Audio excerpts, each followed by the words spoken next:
Reciba nuestro saludo al iniciar la actividad número 3 de la asignatura Clínica 2.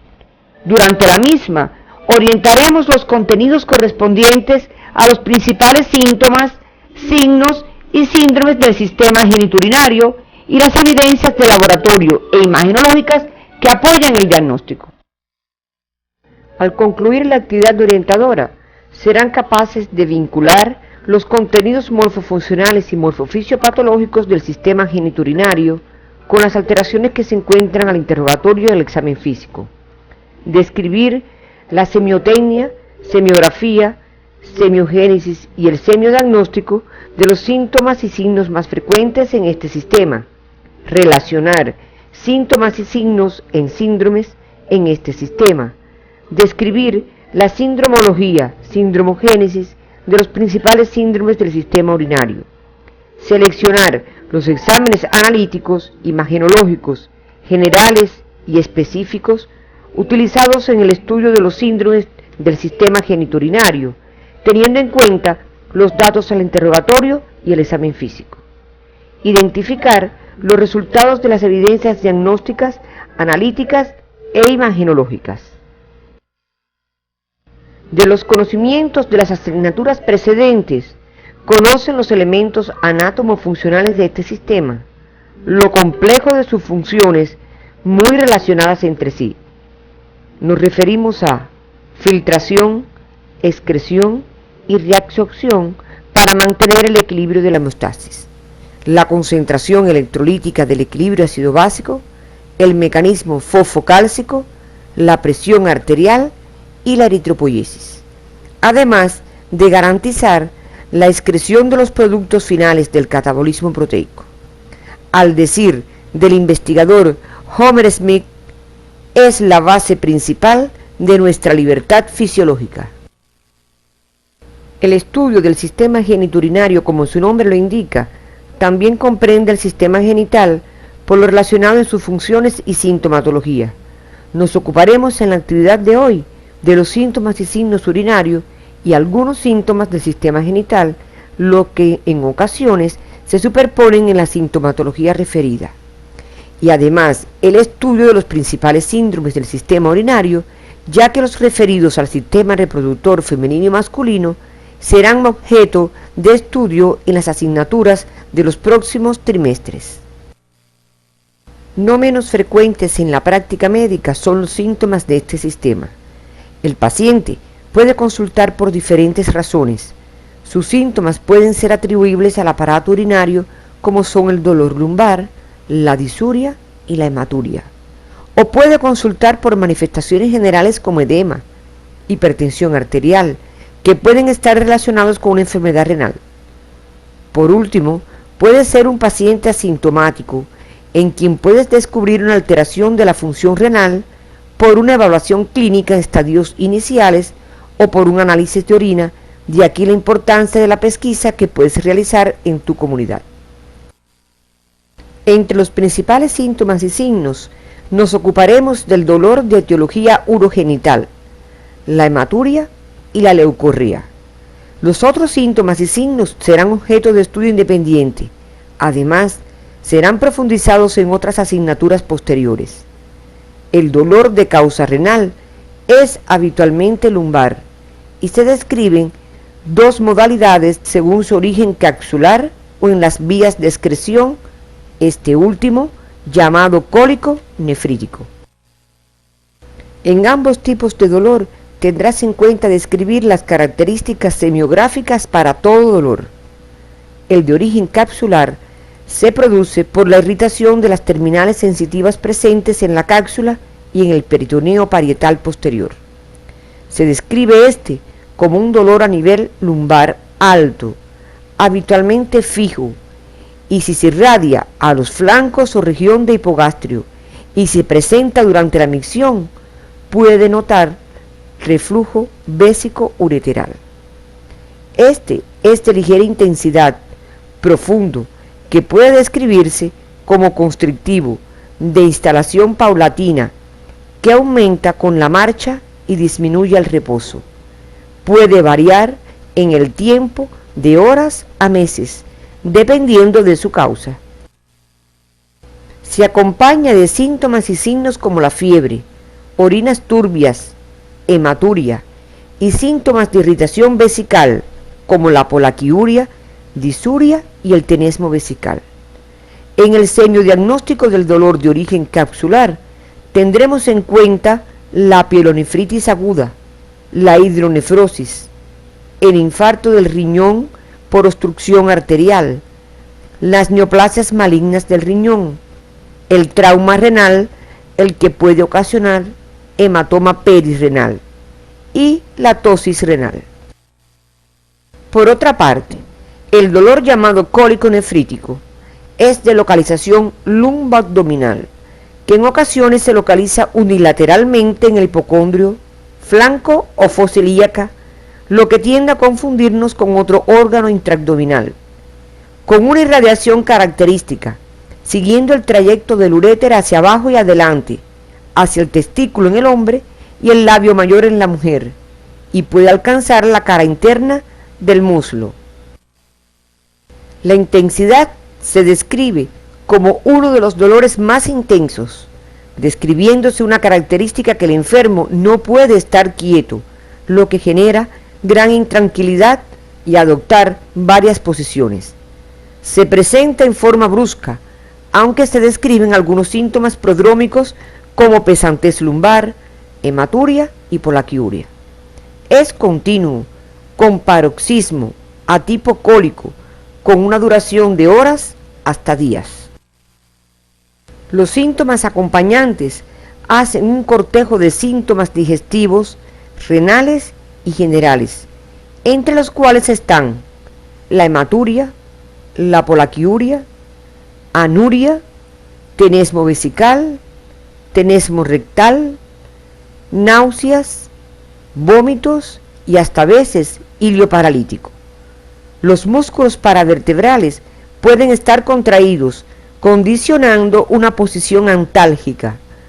Todas estas cualidades hacen este tipo de dolor un dolor característico que desde la entrada del paciente, la anamnesis y el examen físico será de fácil diagnóstico. Los antecedentes son de gran utilidad, pues existen otros procesos que pueden manifestarse de forma semejante. Por ejemplo, la mujer en edad fértil con procesos de anexitis, embarazo ectópico y ruptura de quiste de ovario. En estas dos últimas constituyen urgencia de carácter quirúrgico. En el hombre y la mujer con las diverticulitis y apendicitis. Por eso, los datos personales, la edad, la historia menstrual en la mujer, la ocupación, los antecedentes personales y de enfermedad contribuyen de manera decisiva al semiodiagnóstico. Si el dolor es lumbar, sordo, se acompaña de fiebre, escalofríos y náuseas, hace pensar en una infección urinaria alta o pielonefritis. Si es de inicio brusco, con irradiación al flanco, testículo en el hombre, acompañado de disuria, polaquiuria, síntomas digestivos e intranquilidad, pensamos en cólico nefrítico, que puede tener como causa un obstáculo en la vía excretora y en dependencia de su localización ocasionará estos u otros síntomas. Te recomendamos estudies en tu libro de texto el dolor de causa renal. Anteriormente, al hablar del dolor renal, nos referimos a la hematuria o micción de orina con sangre. Esta puede ser referida por el paciente y se llama hematuria macroscópica, o puede ser identificada al microscopio, llamada entonces hematuria microscópica. Cuando es identificada de forma macroscópica, causa ansiedad como todo sangramiento, pero puede ser confusión con las pseudohematurias por presencia de sangre procedente del útero o con hemoglobinurias, a lo que el médico tiene que proceder para diferenciarlas a través de los antecedentes, examen físico y exámenes diagnósticos.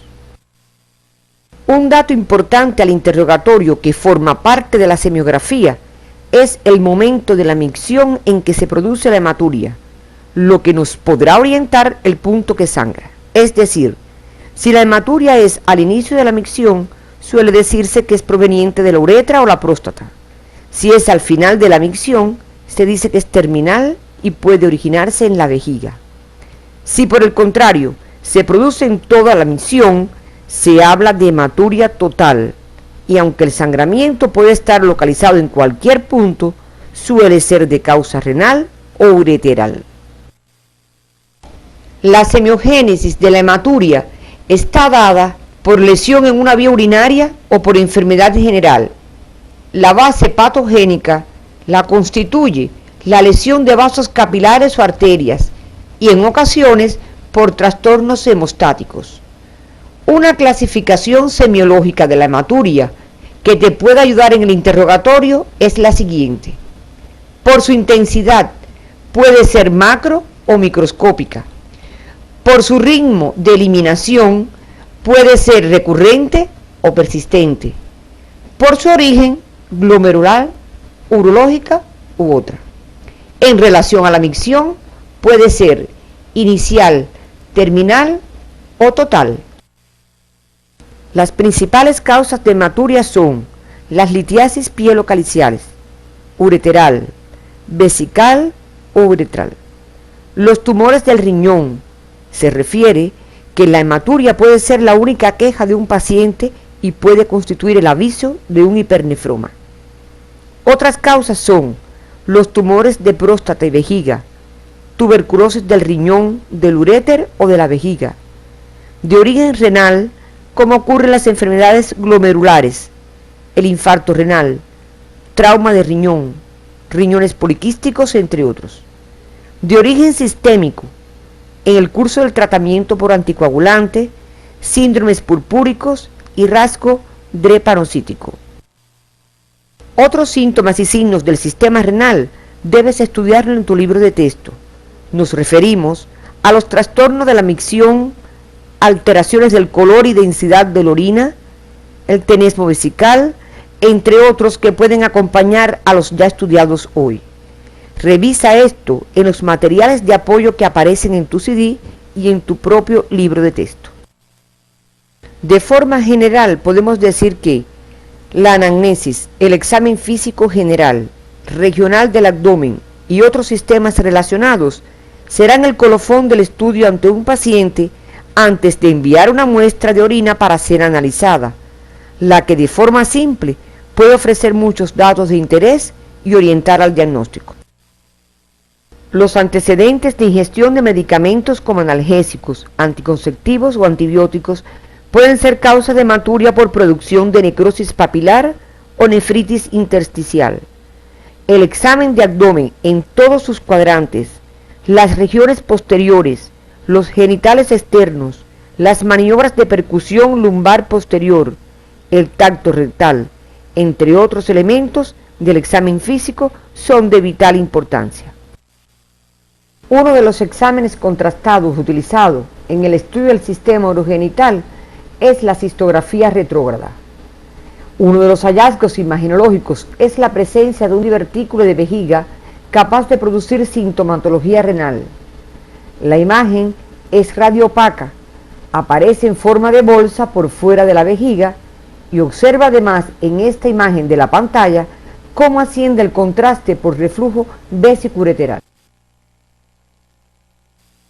La leucorrea es un síntoma propio del sexo femenino, que introducimos en este tema por su frecuencia y muchas veces superpuesto a los síntomas del sistema urinario. Toda salida al exterior del contenido vaginal, aumentado o modificado, resultado de las secreciones vaginales, se denomina flujo vaginal. Este será objetivo de estudio en ginecología y se profundizará posteriormente, ya que constituye una de las primeras causas de consulta en la mujer. Esta secreción es producto de hipersecreción de las glándulas a distintos niveles: trompa, cuerpo uterino, cuello, vagina o vulva. Habitualmente es producida por procesos inflamatorios secundarios a gérmenes, a acción mecánica sobre el endometrio por parte de un dispositivo intrauterino, expresión de una lesión del cuello uterino o inespecífica. De forma fisiológica, se puede presentar el flujo sin síntomas acompañantes en los días postmenstruales o en los días de la fase estrogénica y en la ovulatoria del ciclo. Por ahora nos referiremos a sus características macroscópicas que te orientan al diagnóstico de aquellas más frecuentes y que pueden ser parte del cortejo de los síntomas renales. La leucorrea por Monilia o Candida albicans suele ser de color blanco, grumosa, acompañada de prurito, que puede dejar lesiones de rascado en la vulva, la que es frecuente en lactantes y mujeres diabéticas. La leucorrea producida por trichomonas es por el contrario de color amarillo verdoso, fluida, que puede llegar a ser mucopurulenta y no tiene tanto prurito como en la causada por Monilia. La leucorrea causada por gonococo es purulenta, se acompaña de escozor y disuria. En ocasiones aparece la bartolinitis aguda como manifestación principal. En todos los casos es importante el interrogatorio, los antecedentes personales y psicosociales de la paciente para luego pasar al examen general, regional y un exhaustivo examen ginecológico. Este último será tratado en las asignaturas posteriores. El estudio de la próstata será tema de la asignatura urología posteriormente. No obstante, ya estás familiarizado con el examen de la misma mediante el tacto rectal. Este te ofrece elementos generales del tamaño y consistencia que debes conocer y que pueden estar en relación con otros síntomas y signos del sistema genitourinario. El tamaño de la próstata varía y sus principales causas son la hiperplasia prostática o adenoma de la glándula, el tumor maligno o adenocarcinoma, o aumento por causa inflamatoria o prostatitis. Algunas de ellas están en relación con la edad. Por ejemplo, los tumores de próstata son más frecuentes en los adultos y adultos mayores, mientras que las prostatitis son más frecuentes en los adultos jóvenes. Relacionado con el aumento de la próstata, te estamos mostrando una cistografía en la que se observa elevación en media luna del contorno inferior vesical por aumento del tamaño de la misma. Obsérvala detenidamente. Las características semiográficas de la próstata al tacto orientan al pensamiento clínico. Si a la palpación encuentras aumentado de volumen esta glándula, de superficie lisa, no dolorosa, con consistencia normal, podemos pensar en un adenoma. Si por el contrario, el aumento de volumen se acompaña de superficie irregular y consistencia aumentada, pensamos en un adenocarcinoma. Estos y otros elementos serán profundizados en la asignatura urología. Nos corresponde abordar el estudio de los principales síndromes renales. Estos son el síndrome nefrítico, el síndrome nefrótico, el síndrome de insuficiencia renal aguda y crónica. La pérdida de la función renal es un síndrome clínico humoral, resultado del cese o disminución de la función renal, que ocasiona retención de productos nitrogenados y desequilibrio hidroelectrolítico, que puede llegar a poner en peligro la vida del paciente si es aguda. El factor para definir si es aguda o crónica está en relación al tiempo o velocidad en la que se desarrolla. La insuficiencia renal aguda se caracteriza por la pérdida de la función renal en horas o días, con aumento de la creatinina mayor del 50% del valor basal y disminución del volumen de la orina en 24 horas menor de 500 mililitros, aunque este último no es obligado. Los síntomas de este síndrome dependen de la enfermedad que la origina y aparecen los propios del desequilibrio hidroelectrolítico, como acidosis metabólica e hiperpotasemia. Se presenta tanto en pacientes internados como ambulatorios. Para el síndrome diagnóstico se ha clasificado para su mejor comprensión en prerrenal, renal y posrenal. La prerrenal se debe fundamentalmente a hipoperfusión renal, con una reducción de la filtración glomerular, por lo que no se asocia a daño de la estructura renal. Este se presenta por disminución del volumen sanguíneo, como ocurre en grandes hemorragias y grandes quemados, por reducción del gasto cardíaco, como en caso de insuficiencia cardíaca y grandes embolismos pulmonares, por vasodilatación periférica intensa, por sobredosis de drogas, medicamentos antihipertensivos o anestesia.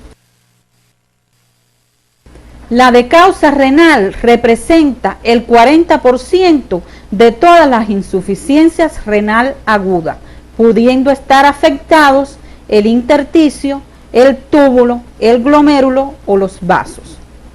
Por lesión a nivel intersticial, las nefritis infecciosas. Por lesión tubular, en las necrosis tubular exógenas producidas por antibióticos como los aminoglucósidos, las sulfas, agentes anestésicos, diuréticos, insecticidas, metales pesados y hemólisis intravascular en reacciones posttransfusionales. Por lesión glomerular, como es el caso de la glomerulonefritis infecciosa y enfermedades sistémicas. Por lesión de los vasos finos intrarrenales en procesos de coagulación intravascular y la toxemia del embarazo. Las evidencias analíticas en insuficiencia renal aguda de causa prerrenal son resultado de las alteraciones en el flujo sanguíneo renal, por lo que los pacientes afectados mostrarán en el hemograma signos de hemoconcentración, los cuales son incremento en las cifras de hematocrito e incremento relativo en las de hemoglobina, ya que no es la masa globular roja la que aumenta, sino que disminuye la porción líquida de la sangre o plasma en los casos de deshidratación. Si la insuficiencia prerrenal es causada por shock hipovolémico por pérdida sanguínea, los resultados del hemograma serían muy diferentes, pues ante la intensidad de dicha pérdida encontraríamos hemoglobina disminuida en correspondencia a la disminución del hematocrito. Si la insuficiencia prerrenal es por shock cardiogénico, encontraríamos policitemia, que se expresa como hemoglobina y hematocrito elevados.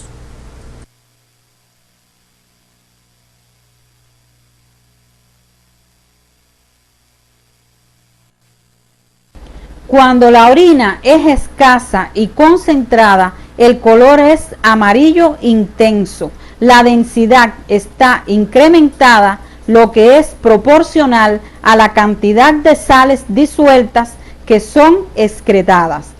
Los niveles de urea se elevan en primera instancia ostensiblemente, seguidos de los de creatinina. El estudio del sedimento urinario no reporta en este tipo de insuficiencia grandes evidencias, porque la función renal primariamente no es quien se afecta. En la insuficiencia de causa renal, el volumen urinario se encuentra disminuido, pero la densidad de la orina disminuye considerablemente porque el riñón pierde su capacidad de excretar sales.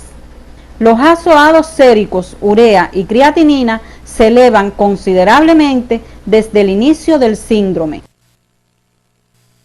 En el estudio del sedimento urinario, ya sea a través del conteo de la cituria o el conteo de Addis, se observa la presencia de cilindros hemáticos, sugiriendo la existencia de glomerulonefritis o vasculitis. Si se observan leucocitos eosinófilos, se debe sospechar nefritis intersticial aguda, y si se encuentran cilindros granulosos y leucocitarios acompañados de células epiteliales tubulares, el diagnóstico probable es la necrosis tubular aguda. En la insuficiencia renal postrenal, el volumen urinario disminuye de forma brusca. Los azoados en sangre se incrementan, pero no tan intensamente como en los dos tipos anteriores. El sedimento urinario revela la presencia de cilindros hemáticos. El diagnóstico positivo y etiológico de este tipo de insuficiencia lo efectúan los exámenes imagenológicos. La insuficiencia renal aguda postrenal es menos frecuente y se observa cuando el flujo urinario de ambos riñones se encuentra obstruido, como es el caso de cálculos ureterales o por compresión extrínseca. En todos los casos, te apoyarás en una anamnesis exhaustiva y el examen físico para luego seleccionar los exámenes complementarios que corroborarán el diagnóstico sindrómico. El síndrome de insuficiencia renal crónica se corresponde con la disminución lenta y progresiva de la función renal. El destino final es la elevación de los niveles de urea en sangre. Para esto, el daño renal debe ser en ambos riñones y su evolución progresiva. Su evolución se desarrolla en varias etapas, desde la subclínica hasta la fase final de uremia. Se identifica clínica y humoralmente por niveles de urea y creatinina elevadas, nicturia, hipertensión arterial, anemia y reducción del tamaño renal. Los mecanismos fisiopatológicos o sindromogénesis se explica por la disminución del número de nefronas y disminución del nefrón aislado. Es de destacar que el incremento de los niveles de creatinina anticipa al de la urea. No existe una relación entre los niveles de azoados y el filtrado glomerular. Más relacionados están la creatinemia y el filtrado glomerular. Te recomendamos revisar estos contenidos en las asignaturas precedentes, en el libro de texto de la asignatura y el material de apoyo que aparece en tu CD. Estudios que han tenido como objetivo caracterizar estos pacientes reportan que la mayor parte tienen antecedentes de hipertensión arterial, diabetes mellitus o una glomerulopatía. Estas glomerulopatías pueden ser primarias o secundarias a diabetes, fármacos, neoplasias hereditarias, riñón poliquístico y enfermedades sistémicas como las colagenosis. Te sugerimos profundizar estos aspectos en el material de apoyo y en tu libro de texto. Los síntomas y signos de este síndrome aparecen cuando el daño renal es avanzado. Se describen tres fases. La inicial, que es asintomática, en esta fase solo se detecta por la prueba funcional renal, o sea, el filtrado glomerular se encuentra disminuido. La fase de descompensación inicial, donde aparece hipertensión arterial, anemia, poliuria y nicturia. Y la fase urémica o final, produciendo síntomas característicos del síndrome urémico. Las manifestaciones de esta última etapa son una constelación de síntomas y signos representados los sistemas respiratorio, con la presencia de edema pulmonar y trastornos del ritmo de la respiración, cardiovasculares, hipertensión arterial e insuficiencia cardíaca congestiva, secundaria hipertensión, sistema digestivo, náuseas, vómitos, diarreas, hematemesis, melena y estomatitis urémica, hematológicas, como la presencia de anemia y diátesis hemorrágicas. Sistema neurológico, suele presentarse insomnio, confusión mental y puede llegar al coma en dependencia del grado de uremia. Manifestaciones óseas como el dolor óseo y las fracturas patológicas son frecuentes también. Trastornos metabólicos como la desnutrición e intolerancia a hidratos de carbono. En el síndrome de insuficiencia renal crónica, el hemograma evidencia anemia, hemoglobina y hematocrito disminuidos. Solo en los estadios avanzados de la enfermedad, la velocidad de sedimentación globular se acelera considerablemente, pudiendo llegar hasta 3 cifras. El volumen urinario no se muestra tan afectado, a no ser que el paciente se encuentre en la fase de uremia. La densidad de la orina es baja por la menor concentración de sales disueltas. Puede existir proteinuria variable. Si el daño es por una glomerulonefritis primaria, entonces observaremos en la cituria o en el conteo de Addis cilindros granulosos, céreos y hemáticos. La cuantificación de urea, creatinina y ácido úrico se incrementa, siendo la de creatinina la más ostensible. Otros estudios que se indican en este síndrome y ponen de manifiesto la etiología que lo genera son la determinación de anticuerpos antinucleares que resultan positivos en las enfermedades autoinmunes como el lupus eritematoso sistémico, que causa glomerulonefritis crónica y por ende insuficiencia renal crónica. La determinación de anticuerpos antimembrana basal glomerular que se ponen de manifiesto en el síndrome de Goodpasture. La determinación de anticuerpos anticitoplasmáticos de los neutrófilos, los que son positivos en un tipo de glomerulonefritis necrotizante progresiva. La cuantificación del TASO resulta positiva cuando la glomerulonefritis es post-estreptocóxica. En el filtrado glomerular, frecuentemente se observa por debajo de 80 mililitros por minuto en 24 horas. Por último, estudiaremos el síndrome nefrótico, caracterizado por proteinuria masiva mayor de 3,5 gramos en 24 horas, hipoproteinemia de menos de 2,5 gramos por litro, edema e hiperlipemia. La presencia de estos hallazgos tienen una explicación fisiopatológica relacionada con la permeabilidad glomerular aumentada, la que debes revisar en tu libro de texto. Este síndrome es provocado por múltiples procesos clínicos, los que tienen como base una glomerulopatía. La etiología del síndrome lo clasifica en síndrome nefrótico primario o idiopático, cuando no hay enfermedad de base responsable del daño. En este caso, se encuentra daño mínimo glomerular o enfermedad de las células epiteliales del glomérulo. Cuando la enfermedad del glomérulo está asociada a otras como la diabetes, colagenosis como el lupus eritematoso sistémico, infección por VIH, linfomas, carcinomas, fármacos, infecciones, se denomina síndrome nefrótico secundario. Debes revisar este contenido en tu libro de texto.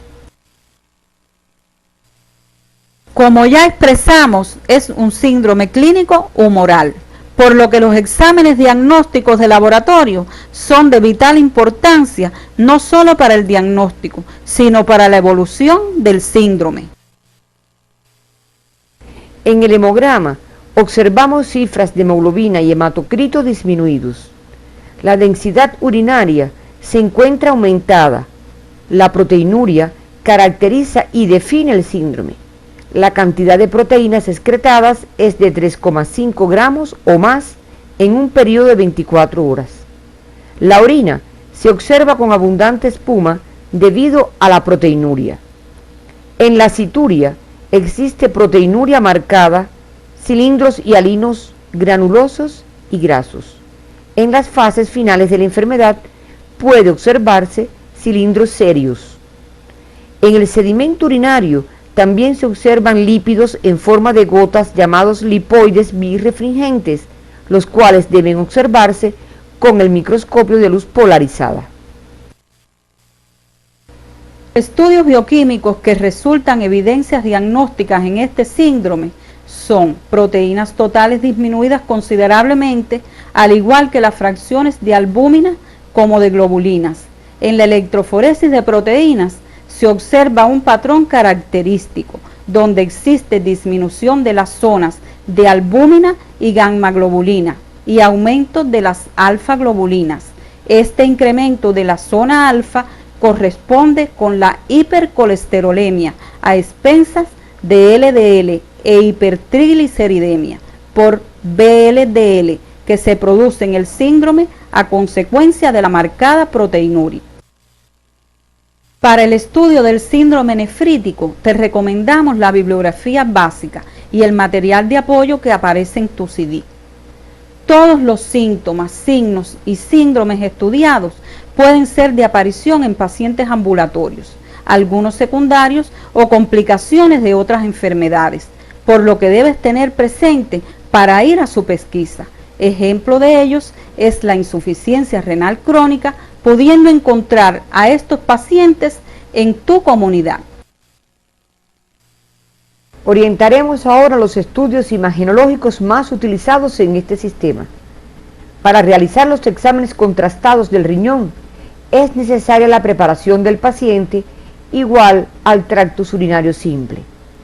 Y necesitamos además la administración endovenosa de yodo. Por lo tanto, todo paciente alérgico al mismo no debe someterse a este estudio. Te estamos mostrando en la pantalla un urograma descendente donde se observa el sistema excretor renal teñido con el medio de contraste utilizado. Otro examen contrastado renal que se realiza cuando hay un obstáculo en la vía de excreción normal es la vía ascendente, donde después de canalizar el uréter con catéter se comienza a inyectar medio de contraste yodado por la vía ascendente, denominado este estudio urograma ascendente. Te estamos mostrando una radiografía donde está señalado el catéter y la opacificación de las vías excretoras del riñón derecho. Otro examen contrastado, pero que no requiere la preparación previa del paciente, es el estudio vesical y uretral denominado uretrocistografía retrógrada o miccional, que el mismo se puede realizar a ambos sexos buscando patologías obstructivas uretrales. Te estamos mostrando una uretrocistografía en el hombre normal y una en la mujer con dilatación uretral por estenosis físmica. Otro examen contrastado que requiere preparación previa del paciente e instrumentación intervencionista es la ortografía abdominal, de gran valor en el estudio de la hipertensión renovascular. Observa atentamente en esta ortografía una zona avascular señalada en el polo inferior del riñón derecho, compatible con un quiste renal. El examen de ecografía abdominal y escrotal tiene hoy en día una prioridad por encima de los exámenes contrastados por no tener el inconveniente de preparación previa ni utilización de medio de contraste yodado. Te estamos presentando una ecografía renal con imagen tumoral hipoecoica compatible con un tumor renal y una ecografía testicular donde se aprecia el testículo rodeado de líquido en un paciente con diagnóstico de hidrocele. Te exponemos ahora algunas patologías con diferentes estudios del sistema genitourinario. Observa una ecografía del testículo donde aparece una imagen hipoecoica tumoral compatible con un seminoma testicular y un tractus urinario simple donde puedes observar las imágenes calcificadas en la excavación pelviana compatible con litiasis vesical. Observa ahora en pantalla una radiografía contrastada de las vías urinarias, donde presenta un cálculo en la vía ureteral izquierda con hidronefrosis del mismo lado. Y en la otra radiografía, la presencia de un cálculo gigante en la vejiga que ocasiona obstrucción de la excreción urinaria a ese nivel.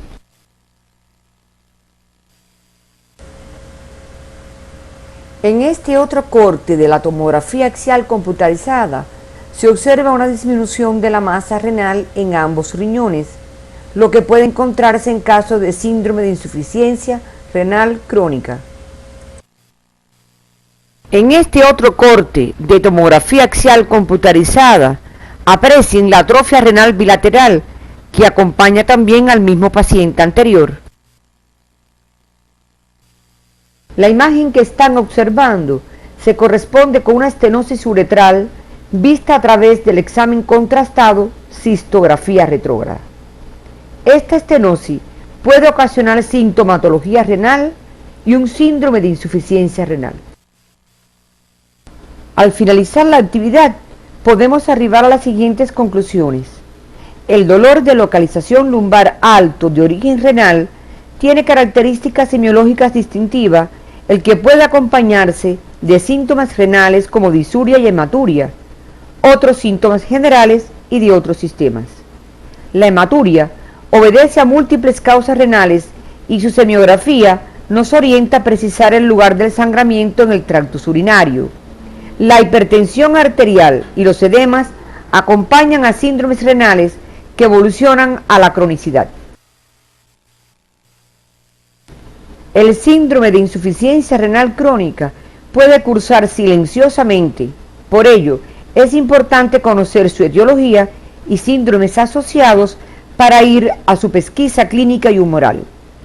Las evidencias de laboratorio clínico, partiendo del examen de orina, hemograma, determinación de azoados y otras bioquímicas, contribuyen de manera decisiva en el diagnóstico de síndromes renales y su evolución. Los estudios imagenológicos simples, contrastados y otros específicos e invasivos permiten corroborar el diagnóstico sindrómico y determinar la etiología en la mayoría de los síndromes renales. Como parte de la evolución de algunos síndromes de causa renal, se encuentran los del desequilibrio hidroelectrolítico, que son responsables de la gravedad o conllevar a la muerte de un paciente con enfermedad renal. Su detección o diagnóstico es clínico o moral, lo que requiere de una destreza en identificar tempranamente sus manifestaciones para seleccionar la conducta adecuada. Este será el objetivo de la próxima actividad orientadora.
Reciban nuestro saludo y sean bienvenidos a la cuarta actividad orientadora de la asignatura Clínica 2.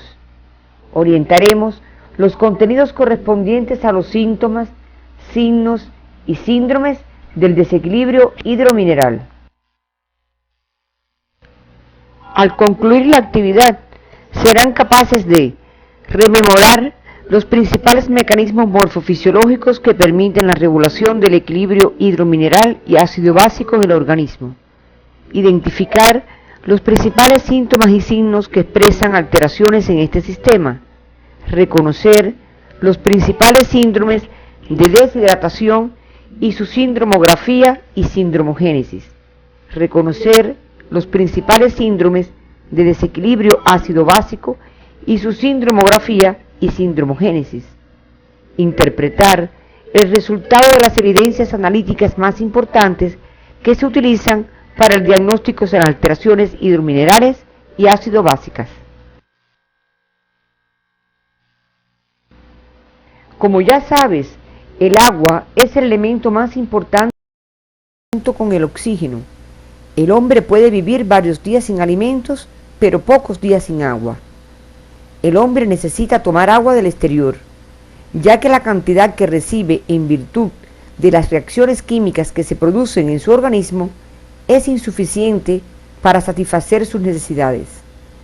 El conjunto de mecanismos que regulan la uniformidad del medio interno ofrece un alto grado de especialización. En esta regulación intervienen además del riñón, los pulmones, el sistema endocrino y los sistemas amortiguadores.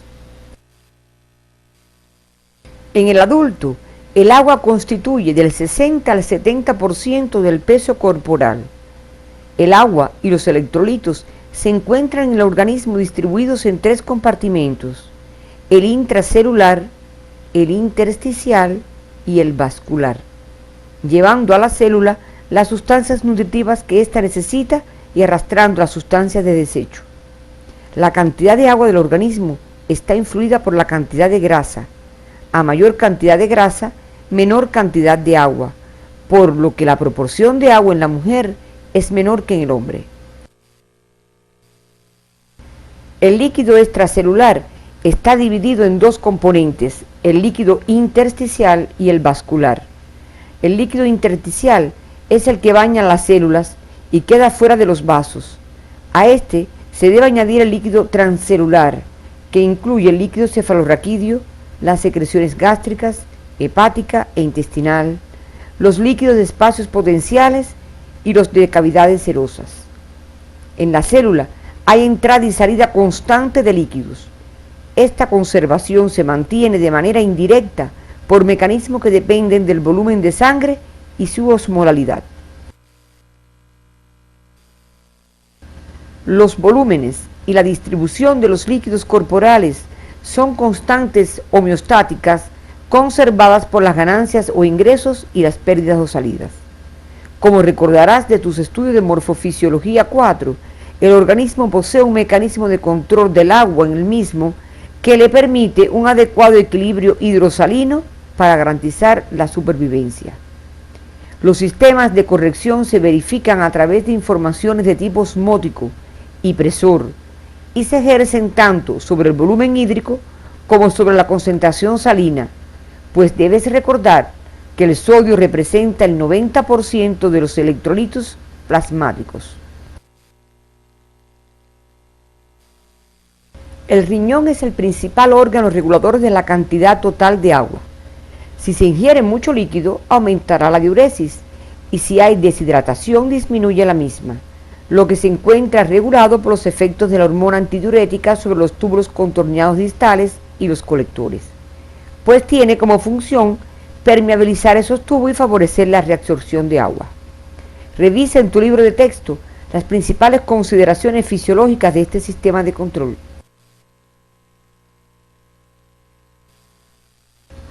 Además del agua en la composición de los líquidos corporales, se encuentran otras sustancias como los electrolitos, entre los que se encuentran el sodio, el potasio, el cloro, el magnesio, el calcio y otras sustancias no electrolíticas como la glucosa y la urea. La distribución de los electrolitos en los compartimentos corporales varía, pues el sodio y el cloro predominan en el espacio vascular y en el intersticial. Sin embargo, en el espacio intracelular predomina el potasio y el fosfato. Como ya conoces, los principales electrolitos son el sodio, el cloro, el potasio, el magnesio y el calcio. La ingestión de sodio diaria es suficiente para cubrir los requerimientos. Las pérdidas igualan a los ingresos. Por la orina se pierde el 90% y el resto por las heces y la piel. Así, una ingesta inadecuada de sodio produce disminución del mismo en el plasma y por lo tanto disminución de la eliminación urinaria, al igual que sucede con el cloro.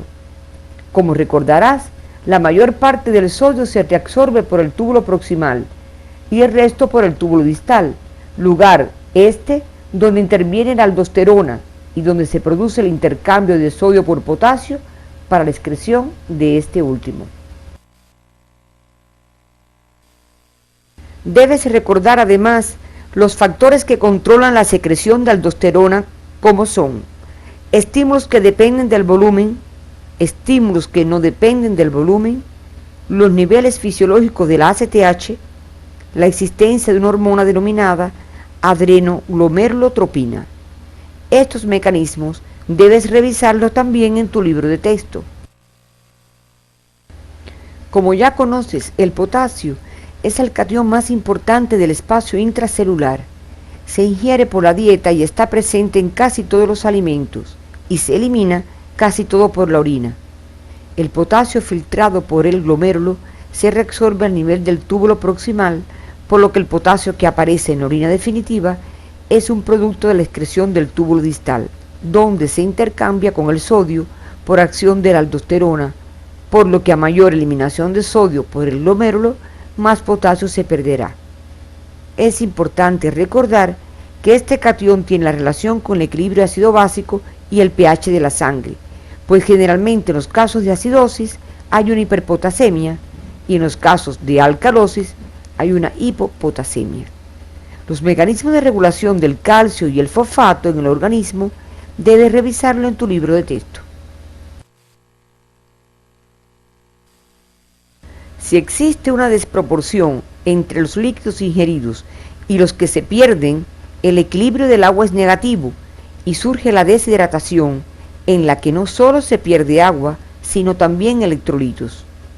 La deshidratación puede ser hipertónica, cuando se pierde mayor cantidad de agua que de sales, hipotónica, cuando se pierden más electrolitos que agua, e isotónica, cuando se pierden proporcionalmente la misma cantidad de agua que de sales. Siendo el sodio el catión por excelencia del espacio extracelular, sus concentraciones sirven de referencia para clasificar a las deshidrataciones, y así, en la hipertónica podemos decir que el sodio se encuentra por encima de 150 miliequivalentes por litro, en las hipotónicas por debajo de 130 y en las isotónicas entre 130 y 150 miliequivalentes por litro. Estas cifras estarán en correspondencia con el valor de referencia que ofrece el laboratorio donde se procesen los exámenes clínicos. Una vez conocidos los tipos de deshidratación que se observan en la práctica médica diaria, pasaremos a abordar el estudio de una de ellas, la deshidratación hipertónica, que también tiene el nombre de deshidratación primitiva simple o pérdida de agua pura, entre otros. Su síndromogénesis es fácil de comprender si recuerdas los aspectos de la regulación de agua y electrolito que hemos explicado al inicio de esta actividad. De modo resumido, se puede expresar que, al perderse gran cantidad de agua extracelular, se produce un aumento de la concentración de electrolitos, con el consiguiente aumento de la osmolaridad en el plasma sanguíneo, lo que determina la salida de agua intracelular y explica la sed intensa que caracteriza a este tipo de deshidratación. En este tipo de deshidratación, el principal síntoma es la sed, que se presenta precozmente. Otros signos que se encuentran en el examen físico son sequedad de piel y mucosas, lengua seca y pegajosa como un papel de lija, se elimina una orina con alta densidad y hay oliguria. Como ocurre salida del agua intracelular, a nivel del cerebro se presentan alteraciones físicas y mentales como astenia, falta de energía, irritabilidad y en ocasiones rigidez nucal. Puede además presentarse hipertermia, la que es común en niños y rara en adultos.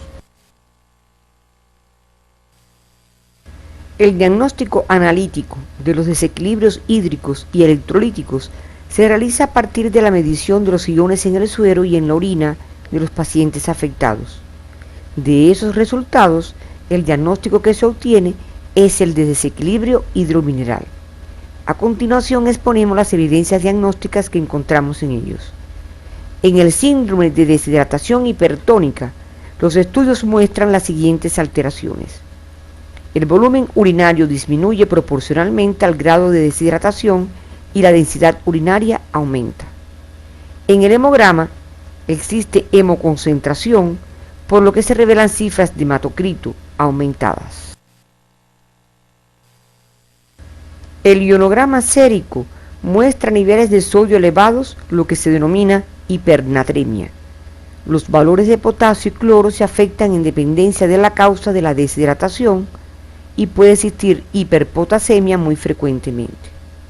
El ionograma en orina muestra concentraciones de sodio muy elevadas, al igual que el de potasio. La osmolaridad plasmática se incrementa por encima de 310 milosmoles por litro y la osmolaridad urinaria se eleva por encima de 1200 milosmoles por litro. La urea sérica puede encontrarse elevada.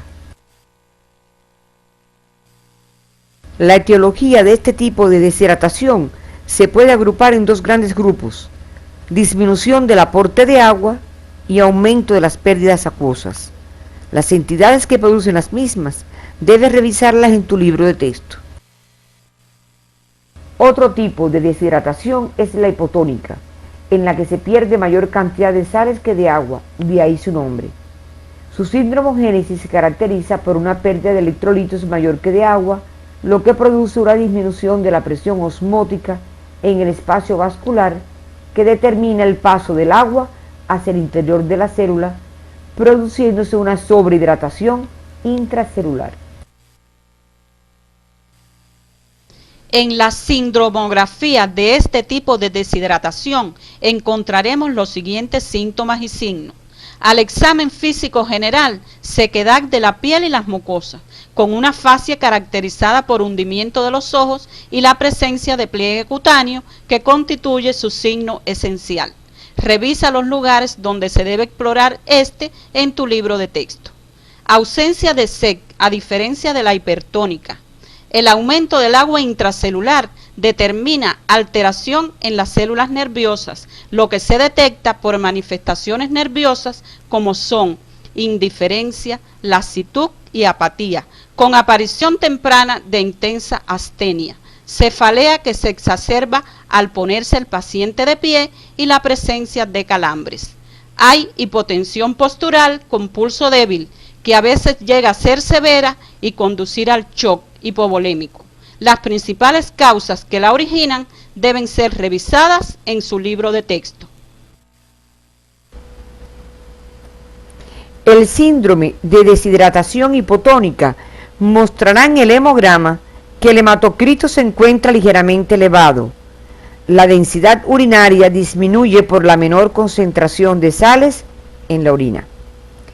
El ionograma urinario muestra disminución de sodio y de potasio.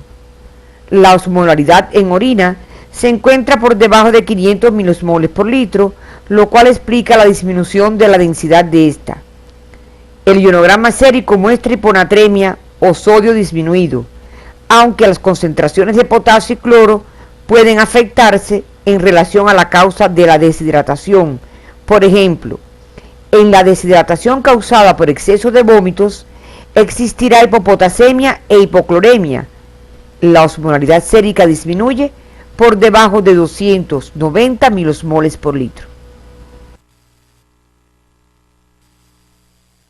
La deshidratación isotónica o mixta es la más frecuente en la práctica médica diaria.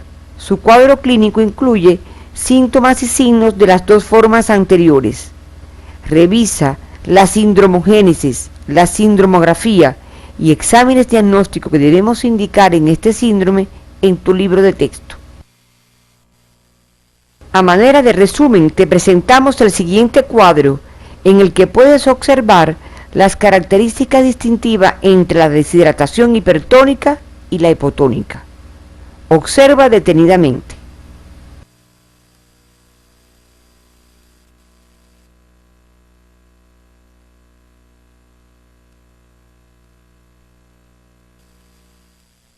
Ahora pasaremos a abordar algunos trastornos del equilibrio electrolítico, dentro de los que nos detendremos en los trastornos del potasio, debiendo ustedes revisar en su estudio independiente los trastornos del calcio, el sodio, el cloro y el magnesio.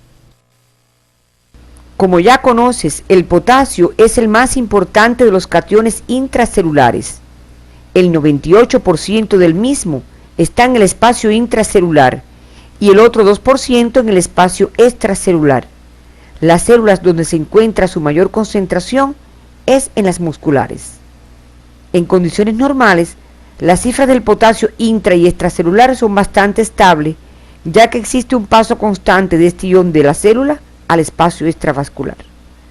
Las pérdidas de potasio se producen por el riñón, por lo que los mecanismos de control de este dependen de factores renales y extrarrenales que debes revisar en la literatura básica del tema que aparece en tu CD.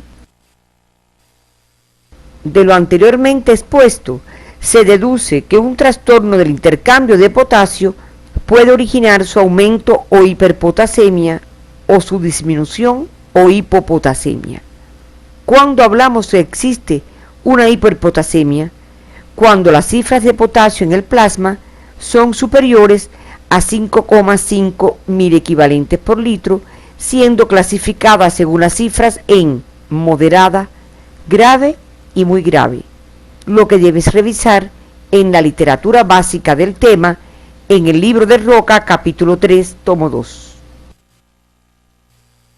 La sindromografía de este trastorno se caracteriza por ser vago, confuso, predominando los síntomas de la afección causal. Puede presentarse astenia progresiva, que a veces llega a la parálisis, cólicos y diarreas. Entre los exámenes diagnósticos que se indican está el electrocardiograma, cuyos resultados son onda T alta, estrecha y puntiaguda, acortamiento del QT y desaparición del ST, QRS más ancho, intervalo PR alargado y por último desaparición o inversión de la onda P. Las principales causas de aumento del potasio son por excreción renal disminuida, en insuficiencia renal aguda oligúrica, enfermedades renales tubulares distales, nefritis intersticial aguda, por drogas que disminuyan la acción de la aldosterona como los inhibidores de la enzima convertidora de angiotensina, la heparina, el uso frecuente como diurético ahorrador de potasio, la espironolactona, por salida del potasio intracelular como se observa en acidosis, hipoxia, síndromes hiperosmolares, déficit de insulina, necrosis celular, entre otras. Por carga excesiva de potasio como se observa en la ingestión oral o endovenosa con la sustitución de la sal por contenidos con potasio y el uso de la penicilina G potásica. En la práctica médica diaria, la hipopotasemia es de aparición frecuente y esta se define como la concentración sérica de potasio en el plasma por debajo de 3,5 milequivalentes por litro y según estas cifras se clasifica en moderada, importante y grave. Revisa estos términos en la literatura básica de este tema, Roca, tomo 2, capítulo 3. La sindromografía de este trastorno se caracteriza por alteraciones en los músculos lisos y esqueléticos, la conducción cardíaca y la función renal. Desde el punto de vista neuromuscular, lo más característico es la parálisis flácida de los músculos esqueléticos y la falta del tono de la musculatura lisa, que se traduce clínicamente por parálisis e insuficiencia respiratoria y disminución de la motilidad intestinal, que puede llegar al hilio paralítico. En el sistema cardiovascular se favorece la producción de arritmias y en el 50% de los casos hay manifestaciones electrocardiográficas como depresión del segmento ST, disminución de la amplitud e inversión de la onda T, aparición de una onda U y se alarga el QT. A nivel renal es característico un estado poliúrico por pérdida en la capacidad de concentración de la orina. Las alteraciones más comunes que se hallan en los exámenes diagnósticos son hipopotasemia extracelular, que puede conducir a la tetania, pérdida de la función de concentración del riñón. Las principales causas que producen este cuadro son por déficit en la ingestión, como se observa en estado de inanición, el consumo de té y tostadas y en el alcoholismo. Por pérdidas gastrointestinales se observa en las diarreas o en el abuso de laxantes, pérdida de jugo gástrico por los vómitos o por aspiración continua y por fístulas. En el caso de pérdidas renales, como ocurre en la administración de diuréticos y en la diuresis osmótica, por el uso de algunas drogas como el salbutamol, la alcalosis metabólica y en los síndromes de Cushing y de Cohn. Otras causas como hipersecreción de insulina y en la hipomagnesemia, entre otras. Ahora pasaremos al estudio de las alteraciones del equilibrio ácido básico, pero antes debemos recordar algunas consideraciones básicas sobre este sistema de regulación. Un ácido es una sustancia que dona iones hidrógenos al medio y la base es la que acepta iones hidrógenos del medio. En condiciones normales, el pH sanguíneo se mantiene entre cifras de 7,35 a 7,45 en sangre arterial y capilar, a pesar de la gran cantidad de ácidos y bases que se están produciendo constantemente en el organismo. Para lograr lo anteriormente expuesto, existen varios mecanismos de control entre los que se encuentran los búferos o tampones de la sangre, que son sustancias químicas capaces de reaccionar como ácidos o como bases según la circunstancia. Como ejemplo de esto tenemos el sistema bicarbonato ácido carbónico, el sistema fosfato, el sistema de la hemoglobina y el sistema de la proteína. La difusión celular, la regulación del riñón y la regulación del pulmón. Estos mecanismos debes revisarlos en el CD de la asignatura Morfofisiología 4 y en tu libro de texto. ¿Cómo se clasifican las alteraciones del equilibrio ácido básico? Estos se clasifican en simples, como son las acidosis respiratoria y metabólica, y las alcalosis respiratorias y metabólica. Las de causa respiratoria fueron abordadas durante la asignatura clínica 1, y en esta enfatizaremos en las de causa metabólica. Pueden además ser mixtos cuando existe una combinación de estos trastornos simples. Cuando se habla de acidosis, existirá acidosis siempre que haya exceso de ácidos en la sangre o déficit de bases. Nos referiremos primeramente a la acidosis metabólica. En esta alteración, existe un exceso de ácidos o un déficit de iones básicos en el líquido extracelular. Es el tipo de la acidosis más frecuente en la práctica médica diaria. En la sindromogénesis de este trastorno, el hecho básico lo constituye un aumento de iones ácidos o una disminución de iones básicos. Por ejemplo, en la diabetes mellitus descompensada, el caso es un aumento de iones ácidos, y en las pérdidas de bicarbonato, como se produce en la diarrea, en la disminución de los iones básicos. Estos factores determinan un mecanismo de compensación respiratoria que se manifiesta por un aumento de la expulsión de CO2. Si este mecanismo no es suficiente, el pH desciende y estamos en presencia de una acidosis descompensada.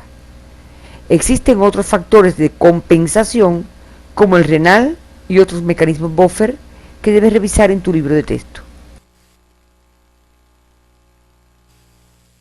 El diagnóstico del síndrome de acidosis metabólica se caracterizará por la presencia de los siguientes síntomas y signos que estarán relacionados con la enfermedad causal, como por ejemplo, en la acidosis debida a la diabetes mellitus descompensada es característico el aliento cetoníco, y en un paciente con insuficiencia renal terminal el aliento suele ser urinoso.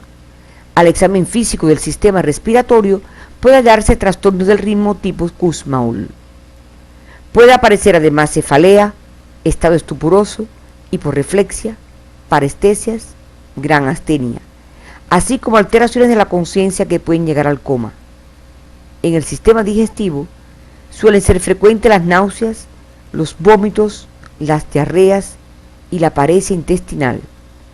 Puede aparecer dolor abdominal en ocasiones que simula un abdomen agudo quirúrgico.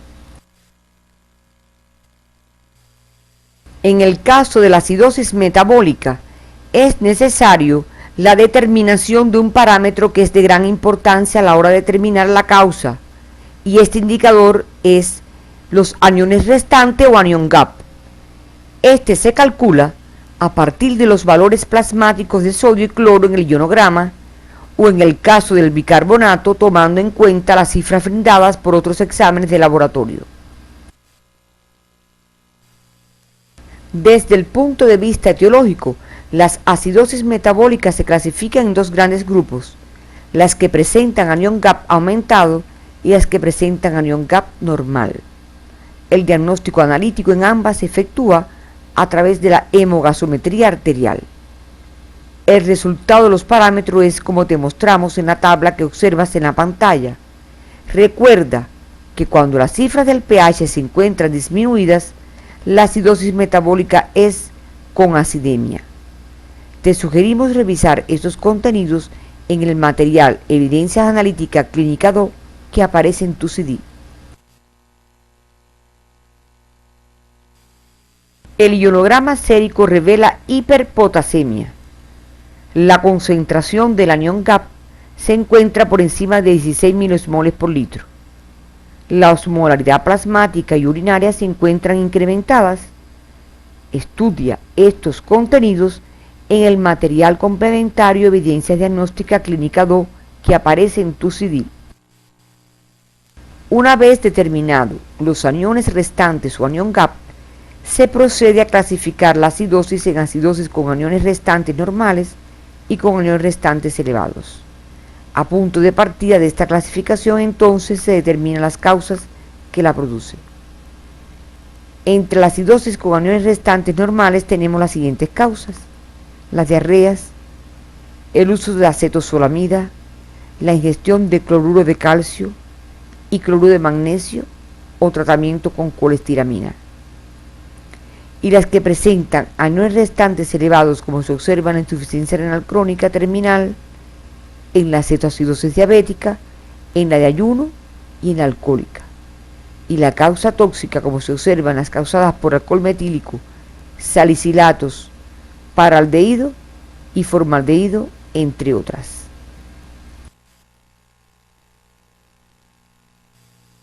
Como deben recordar de la asignatura clínica 1, la acidosis respiratoria se produce por trastornos respiratorios con reducción de la ventilación pulmonar, lo que se traduce por un aumento en sangre de dióxido de carbono. Las principales manifestaciones clínicas y las alteraciones hemogasométricas debes revisarlas en tu libro de texto y en el manual de evidencia que aparece en tu CD. Otro de los trastornos metabólicos al que nos referiremos en la actividad de hoy es la alcalosis metabólica. Esta alteración consiste en un aumento del pH sanguíneo que puede deberse a una disminución de los ácidos con un aumento de las bases en el organismo. La sindromogénesis de este trastorno puede deberse a la ingestión exagerada de bicarbonato o pérdida de iones ácidos, como ocurre en los vómitos o aspiración gástrica. La pérdida de hidrogeniones puede deberse también a una depresión de potasio. Como mecanismo compensador, existe una disminución de la ventilación pulmonar para retener CO2 y una eliminación de álcalis por la orina. Clínicamente, este trastorno se caracteriza por aumento de la actividad muscular, lo que propicia la presencia de tetania y fasciculaciones. Hay depresión de la ventilación pulmonar con respiración superficial en individuos normales y en pacientes con enfermedad pulmonar obstructiva crónica. Los principales resultados en los exámenes diagnósticos durante este trastorno son: en el electrocardiograma encontraremos alargamientos del QT, aparición de onda U y aparición de arritmias. En la alcalosis metabólica, los parámetros de la hemogasometría arterial se comportan como observas en la tabla. Les recomendamos que cuando el pH se encuentre por encima de 7,45, decimos que existe alcalosis con alcalemia. pero si el pH se reporta con cifras normales, la alcalosis es sin alcalemia. En el ionograma sérico es común encontrar hipopotasemia e hipercloremia. La concentración de cloro urinario obtenida a partir del ionograma urinario permite clasificar al desequilibrio en dos grupos, cloruros sensibles y cloruros resistentes. Estudia estos contenidos en el material de evidencia analítica Clínica 2. Las principales causas que producen síndrome de alcalosis metabólica se dividen en: con contracción de volumen y hipotensión arterial, como se observa en las pérdidas gastrointestinales por vómitos, aspiración gástrica, fístula gástrica, clororrea congénita y adenoma velloso, y las debidas a pérdidas renales, como son el uso de diuréticos, insuficiencia cardíaca, cirrosis hepática y síndrome nefrótico, entre otras. Las que se deben a expansión de volumen y presión arterial elevada se observa, por ejemplo, en siguientes entidades: síndrome de Cushing, administración de cortisona, que además cursan con renina plasmática disminuida. Con expansión de volumen y presión elevada y concentraciones de renina aumentada, se observa en el curso, por ejemplo, de tumor renal e hipertensión arterial severa, tratamiento con estrógenos. Y por último, las debidas a aumento de los niveles de bicarbonato de sodio, lactato, acetato o citrato. Revisa estos contenidos en tu libro de texto que aparece en el CD. La alcalosis respiratoria tiene como sustrato fisiopatológico fundamental el aumento de la pérdida de CO2 con disminución de bicarbonato en la sangre, dejando libre el sodio que produce la alcalosis. La sindromogénesis y sindromografía de este trastorno debes revisarlo en tu libro de texto. A manera de resumen, te estamos mostrando las principales alteraciones que se encuentran en los trastornos del equilibrio ácido-básico, como se muestra en la pantalla. Es importante además que conozcas los parámetros cuantitativos en los diferentes aspectos. Observa atentamente y revísalos en tu libro de texto. Una vez terminada la actividad orientadora de hoy, podemos arribar a las siguientes conclusiones. El agua es imprescindible para la vida y para que el hombre pueda sobrevivir necesita no solo procurársela, sino también mantenerla dentro de límites estrechos. El agua del organismo no se encuentra como agua pura, sino que en ella se hallan disueltas varias sustancias que pueden ser electrolíticas y no electrolíticas.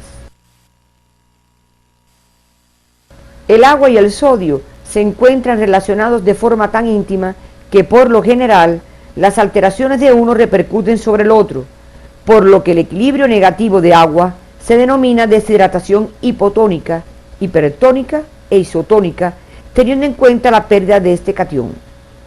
Las alteraciones del equilibrio ácido-básico son de presentación relativamente frecuente en la práctica médica y requieren una actuación rápida del médico, pues las mismas ponen en peligro la vida del paciente. El estudio de los iones en sangre y en orina son indispensables para realizar el diagnóstico de los síndromes de desequilibrio hidromineral. La hemogasometría arterial es el estudio de elección para diagnosticar y evolucionar a los pacientes con afecciones del equilibrio ácido-básico. Las anemias constituyen una de las primeras causas de morbilidad en la práctica médica. Este síndrome está causado por múltiples afecciones propias del sistema hemolinfopoyético y de otros sistemas. En la siguiente actividad orientadora estudiaremos este síndrome y otros que forman parte de los grandes síndromes del sistema hemolinfopoyético.